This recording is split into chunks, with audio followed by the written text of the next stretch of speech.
Though December 30th wasn't officially New Year's Eve, Liam still prepared for it with serious intent. He had seen the upcoming trip to Hawaii marked on Ethan's calendar, a family obligation that would take him away for the better part of 2 weeks. Between that and the holiday travel surge, which was the most demanding time of year for pilots and air traffic controllers, he knew any quiet, relaxed moments together would be rare. Today was one of the few opportunities left. Liam had the day off. He spent it tidying his apartment, then took a trip to a home goods store downtown. He came back with a new area rug for the living room and, on a whim, a string of small, warm fairy lights that he thought would be perfect for a candlelit-style dinner. He had specifically told Ethan not to order any grocery delivery this time. While convenient, it was expensive, and Liam preferred to choose the ingredients himself when he had the time. He marinated a pair of steaks, selected a bottle of Cabernet, and put a Miles Davis record on the turntable. After a quick shower, he settled onto the sofa, listening to the soft jazz and waiting for the sound of Ethan's key in the lock. He had a key now and access to the building, which eliminated the need for buzzing him in.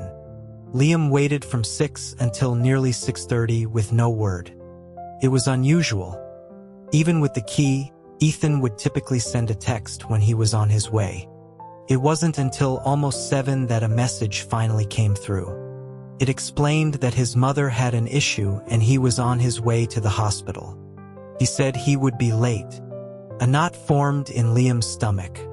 His first thought was concern, and he replied that it was no problem and to take his time. After another half hour with no further updates, a sense of uncertainty crept in. Liam sent a follow-up asking if the situation was serious, but received no immediate answer. Ethan had been just about to leave for Liam's apartment when his father called. His mother was experiencing shortness of breath. Though it might have been nothing, Ethan didn't take any chances and called an ambulance immediately. Telling Liam he would just be late was a hopeful stall. He wanted to believe he could still make it, no matter the hour, but a part of him already knew he would have to break their plans. By the time his mother was stable and settled in a room for observation, it was past 8. The doctors confirmed it wasn't serious, but she would need to stay overnight. He couldn't just leave his parents at the hospital alone. With his father right there, a phone call was difficult, so he sent a brief text to Liam, apologizing and explaining that he likely wouldn't be able to make it over after all. Liam, feeling uneasy, asked if he could call. Ethan replied with another apology, stating that it wasn't a good time and he would make it up to him. Liam sighed. It hadn't even been his idea to celebrate this night. It was Ethan who had insisted. For Liam, any quiet day together was a celebration. He knew Ethan's family situation was complicated. He considered an alternative. He could finish cooking and bring the dinner to Ethan's place, wherever he ended up. It wouldn't be the romantic, candlelit evening he'd planned, but just a normal night with good food and warm company would be more than enough. He began typing a message, suggesting that Ethan stay put and that he would bring everything over. 5 minutes passed before a reply came. Ethan wasn't sure when he'd even get home and told Liam to go ahead and eat without him. Disappointment settled in, but Liam knew it would be immature to complain. Ethan couldn't help his circumstances. This was something he should have considered before they got together, the inevitable conflicts between their demanding jobs and Ethan's family duties. They were a couple now, and with that came certain expectations, but they had never actually discussed them. He put his phone down, stood up from the sofa, and switched off the string of tiny, warm lights, plunging the room back into its normal, dimmer state. The next morning, Ethan called him first. Liam immediately asked about his mother. Ethan's voice was hoarse as he explained that they had gone to the hospital for her breathing trouble, but the tests revealed nothing critical. They had sent her home with some medication. Liam asked if he had gotten any sleep, and Ethan admitted to only dozing off for a bit at the hospital. He then apologized again, knowing Liam had prepared a lot for their evening. Hearing the genuine regret in Ethan's tone melted away any lingering frustration Liam felt.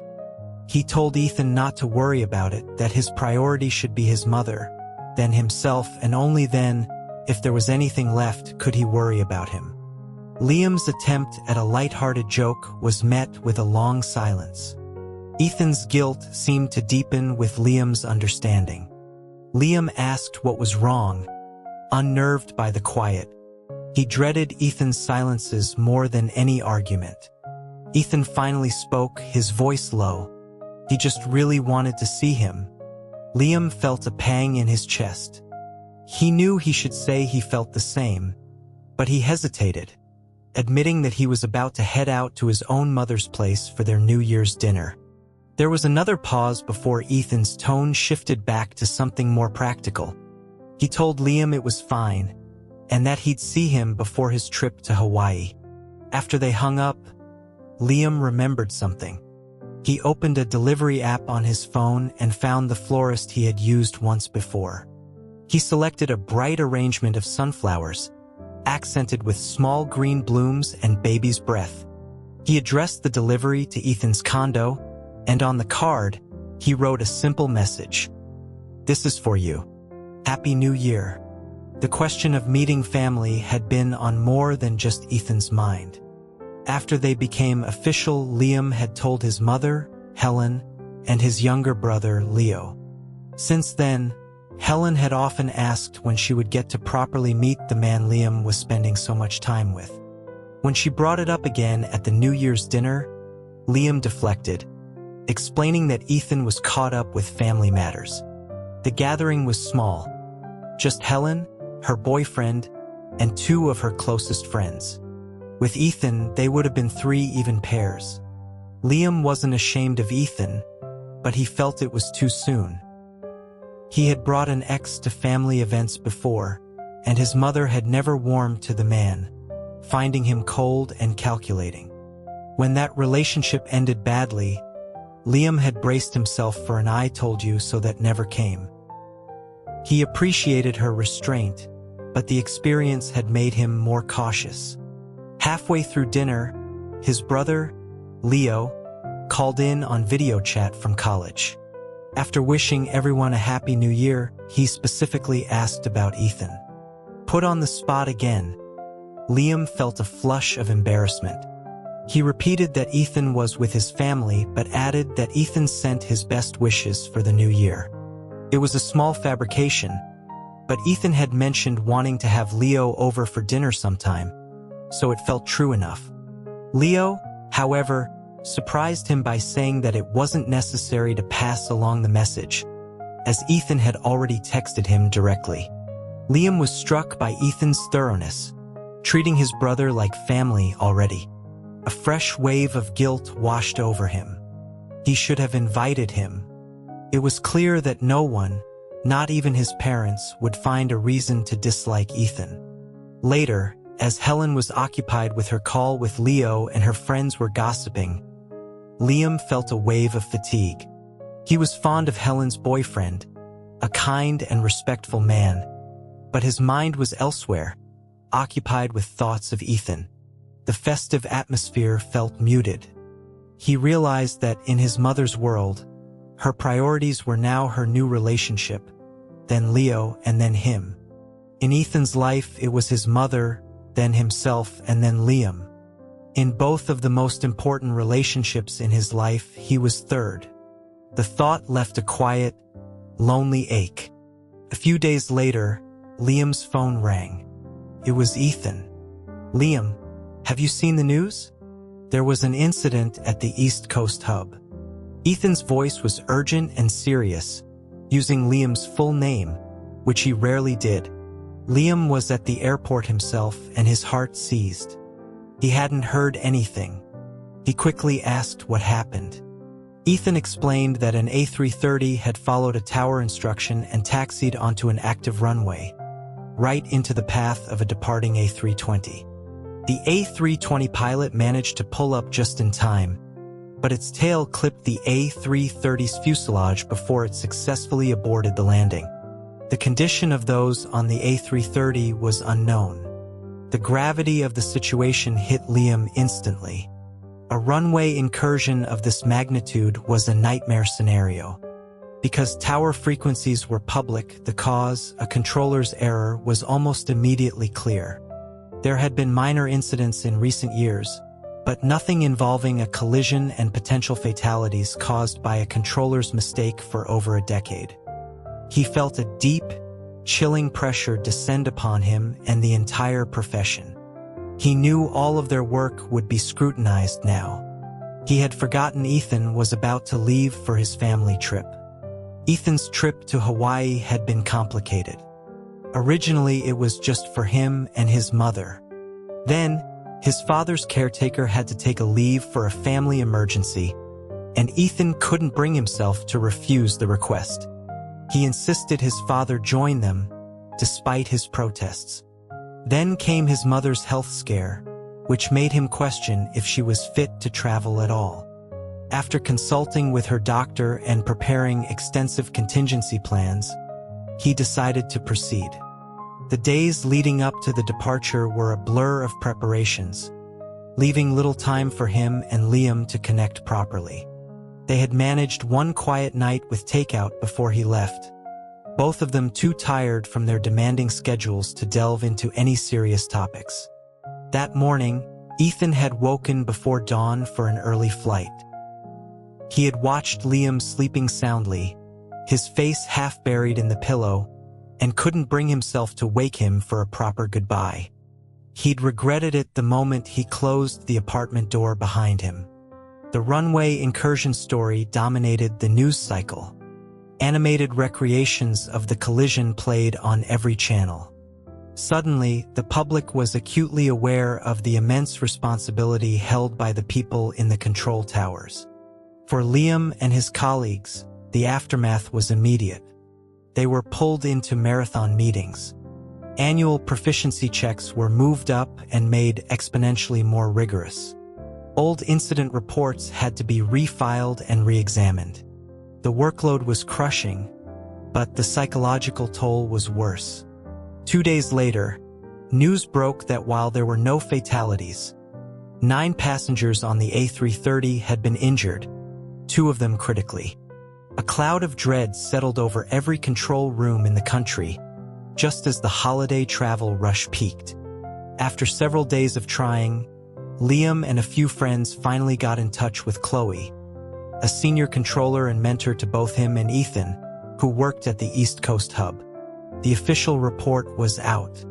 Everyone involved in the sector, even those not on position at the time of the incident, was dismissed. The public outcry was so immense that it seemed anything less than a clean sweep wouldn't suffice. Chloe was among them. Hearing her voice on the phone, usually so calm and steady, now strained with anxiety and loss, was heartbreaking for Liam. She told him to take care of himself and not let their situation affect the rest of them. Liam had been holding back from calling Ethan, knowing he was on a family vacation. But after speaking with Chloe, he couldn't hold back any longer.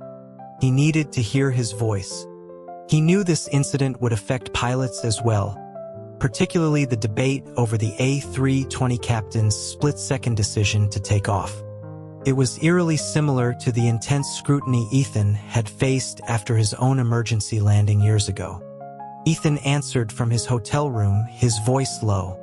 He had already heard the news about Chloe and was devastated. He wished he could be there for her. Liam then told him that he and their pilot friend Mark had booked flights to go see her for a day. Ethan was surprised they could get away during such a busy period. Liam explained they were taking a red-eye and that he'd be flying on Mark's employee pass. He told Ethan not to worry, that they would pass along his best wishes to Chloe. Ethan seemed a beat behind, as if Liam had already made all the decisions without him. Before they hung up, Ethan's voice was laced with concern, telling him to be careful. That Tuesday, after his shift, Liam met Mark at the airport. It was a late flight and the plane was full. Mark had used one of his benefits to get Liam a seat in business class. After Mark finished his post-flight duties, the two of them shared a taxi to the crew hotel. The room was a standard two-bed affair, sterile and impersonal. Mark looked exhausted, leaning his head against the window for the entire ride. As they neared the hotel, Liam asked him how the landing felt, coming into the airport where the incident had happened. Mark sighed, admitting that everyone was on edge, from the captain down to him. The pressure was immense. Liam tried to lighten the mood, reminding him that he used to land fighter jets on aircraft carriers. Mark just shook his head, explaining that it was different. In a fighter jet, you're alone. In a commercial plane, you have hundreds of lives, hundreds of families, right behind you. Later, while they ate takeout in the room, Mark took a call. He was speaking in a hushed, intimate tone that Liam recognized. It was Evan, the man Mark had been seeing. Liam smiled to himself. When Mark came out of the bathroom after his shower, shirtless, Liam noticed a large, deep purple bruise on his lower back, just to the right of his spine. He asked without thinking if he'd been in a fight. Mark seemed to forget it was there, then flushed slightly, mumbling that he'd slipped in the shower. Liam didn't believe him for a second, and his suspicion was confirmed when he noticed the faint trace of a kiss mark just below Mark's collarbone. The pieces clicked together. He asked if it had anything to do with Evan. Mark gave a cryptic answer, saying it was and it wasn't. Liam pressed, asking if they were fighting or sleeping together. Mark admitted it was a bit of both. The conversation turned more serious when Liam asked if there were feelings involved. Mark's reply was heavy with meaning. He has them. I want to have them. The 5 words painted a picture of deep complication. Liam tried to offer some encouragement, using his own initially rocky relationship with Ethan as an example. Mark just smiled knowingly. You don't even see it, do you? He said. You two are actually perfect for each other. The next day, they visited Chloe. She and her husband had recently moved into a new house, and though it was still being decorated, it felt warm and lived in. Chloe was doing better than he'd expected, her resilience shining through her fatigue. After chatting for a couple of hours, they went out for lunch. Since Liam had told her about him and Ethan, she was happy to talk about relationships instead of work. Her words echoed Mark's from the night before. She said she was not at all surprised they had found their way to each other, that Liam was exactly Ethan's type. Coming from Ethan's friend of 10 years, the comment felt like a powerful validation. Liam admitted that they were still in the process of finding their rhythm. Chloe reassured him that was normal. She then mentioned something that made Liam's blood run cold. She brought up a recent article on a popular aviation blog that re-examined Ethan's old emergency landing, using new simulation data to suggest the approach could have been handled differently. She saw the look on Liam's face and immediately realized her mistake. He hadn't known. On the way back to the airport, Liam downloaded the social media app he never used and searched for the keywords. He found the article easily.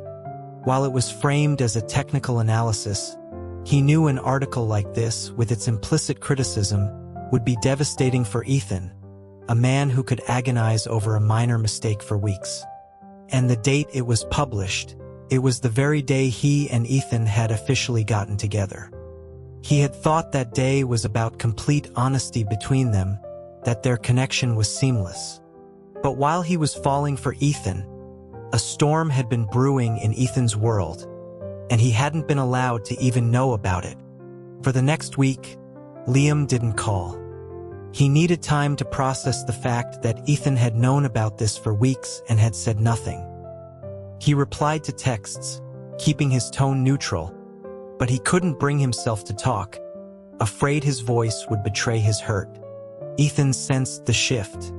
He tried calling twice when he knew Liam was off duty, but Liam made excuses. Finally, Ethan called without from a bustling night market in Hawaii. He asked directly what was wrong, his voice laced with concern.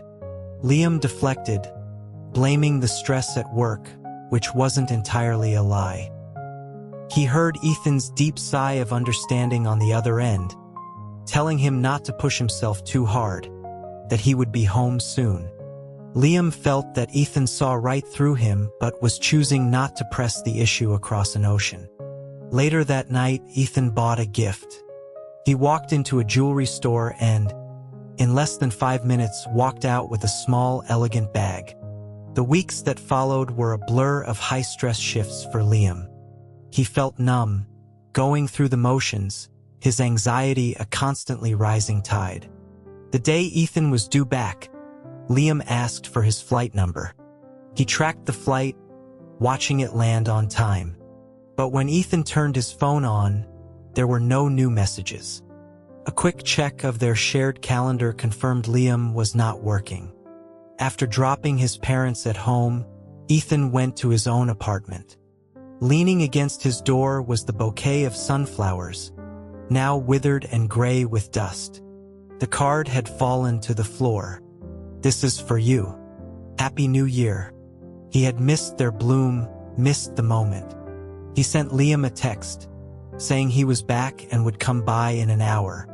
As he was about to leave, his father called, insisting he attend a dinner with old colleagues that had already been postponed twice.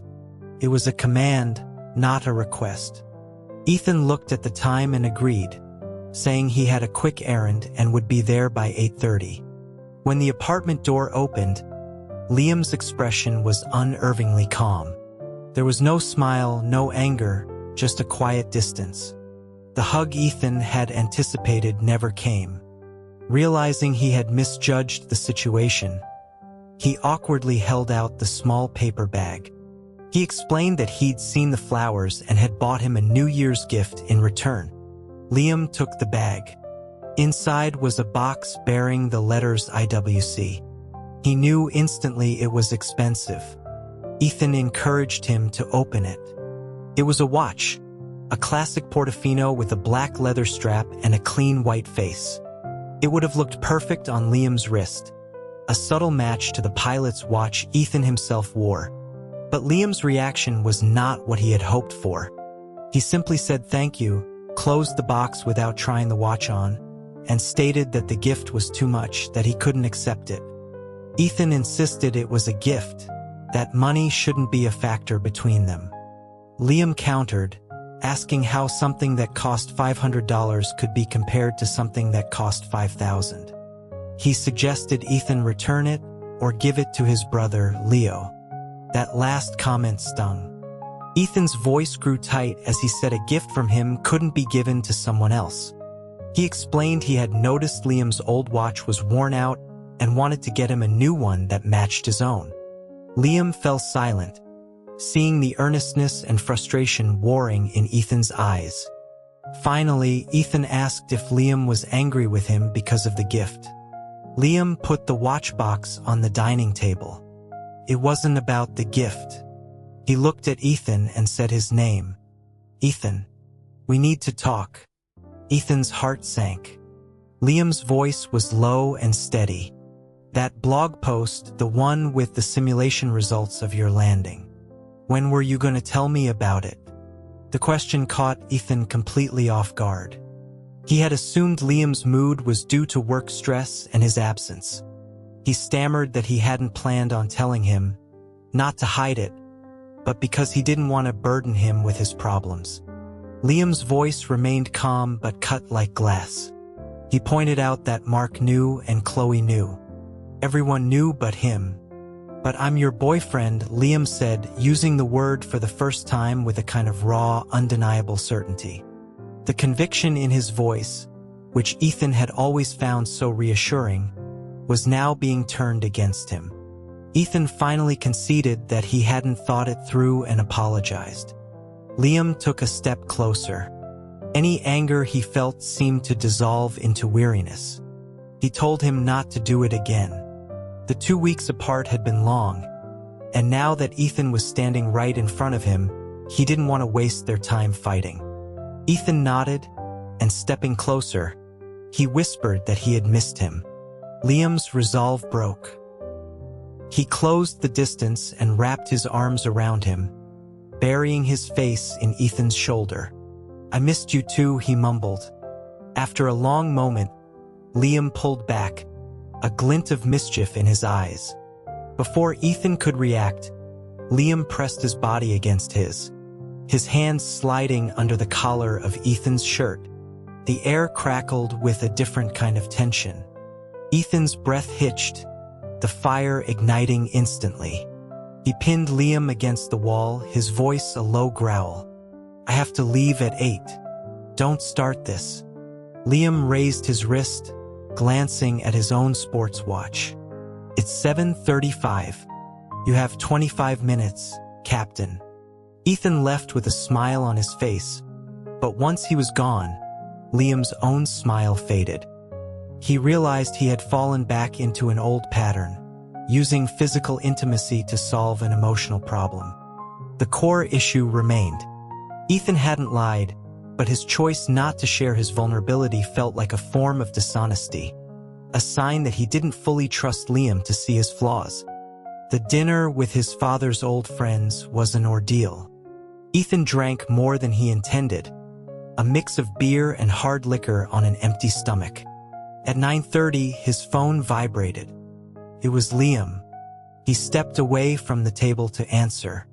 Liam asked if he was coming back to his place that night. Ethan's head was starting to spin. He wanted to, but his father was at the dinner, and leaving separately would raise questions. He explained the situation and promised to come over the next day after Liam's shift. Before hanging up, Liam's voice softened. "Good night, Ethan. And drink less." Hearing his name spoken with such simple care made Ethan's ears burn. He quickly said, "Good night, babe," and hung up before Liam could respond. Back at the table, a colleague of his father's tried to set him up with his niece. Ethan politely declined. He checked his phone and saw a new message from Liam. "You too. Good night, babe." At 12:30, after dropping his father home, Ethan told the driver to wait. He couldn't shake the feeling of unease. He turned to the driver. "Take me to Daxing." He was drunker than he'd realized, the city lights blurring past the window. He let himself into Liam's apartment with his key, the building silent and dark. He found his way to the bedroom and saw Liam fast